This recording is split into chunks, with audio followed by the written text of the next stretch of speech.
integrating the environment into 6th through 8th grade history social science. This video is made possible by the California Department of Education as part of the California Regional Environmental Education Community Project, which provides professional learning and resources to help educators and school administrators successfully promote environmental education and environmental literacy. The video is developed in partnership with the Sacramento and San Joaquin County Offices of Education.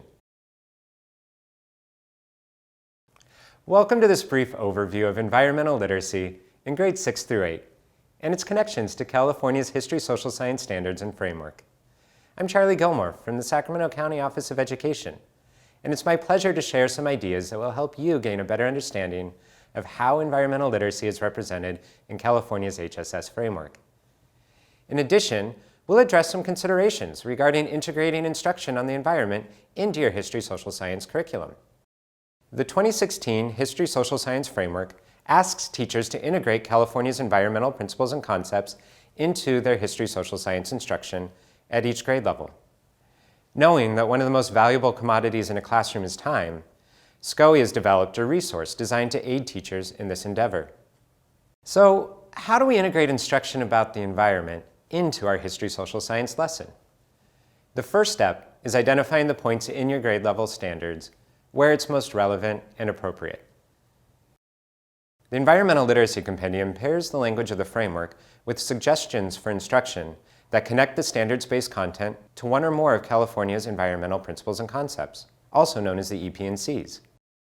The EP&Cs exist across the curriculum and provide a natural place to pair instruction in multiple subjects.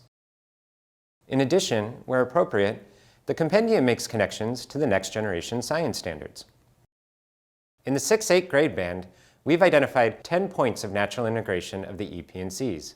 4 of these are in 6th grade, while there are 3 each in grades 7 and 8. Let's examine one page within the compendium to get a sense of how it works. On one side is the relevant language from the framework. In this 6th grade example, we have an excerpt from Chapter 10 of the framework. On the other side is a section titled Environmental Literacy Integration. There, you'll find a compelling question designed to engage student curiosity, a short introduction to the concepts of the suggested lesson, and step-by-step instructions for classroom implementation. Beneath the lesson instructions, you will notice which of California's environmental principles and concepts are addressed in the lesson, and possible connections to NGSS. So how can we implement a lesson in the classroom? Let's take an example from 6th grade. In 6th grade, students analyzed the connections between the geography of the region of the Aegean Sea and the development of city-states. The framework suggests a teacher begin their unit on ancient Greece by connecting the mountains and valleys of the Greek peninsula to the independence of the various city-states. The compendium builds on the framework by outlining an activity designed to engage students. You start by posing to students the compelling question: does where we are determine who we are? The question combines language that is both personal and vague, allowing students to grapple with it before content is even introduced. Allow students a moment to consider the question before you display a satellite image of the Greek peninsula and lead the class through a geographic exploration. In this exercise, you want to start with simple questions. Ask students to identify what they notice without interpretation. Next, you can move to sensory questions, asking students what they think it might sound like or smell like if they were there. As students begin to understand the geography and features of the Greek peninsula, you can begin to move into higher-level questions. Ask students to use their knowledge of the area's geography to infer what sort of work people might do there and what food they might grow. From here, you'll continue to lead students' exploration of Greece through images of the region's topography.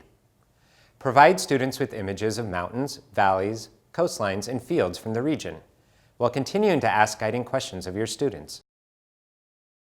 After analyzing several images, you can move your students into small groups. Provide each group with a T-chart and have the students work collaboratively to list the benefits and challenges to living in the region. From this point, you can move further into the unit, using the compelling question and the information students have gathered to continuously and seamlessly connect aspects of ancient Greek culture and society to the land in which it developed. Once students have completed the unit, you can choose a format for them to communicate their answer to the compelling question. Did where the Greeks were determine who they were? As an extension, students can analyze how where they live determines aspects of their own culture.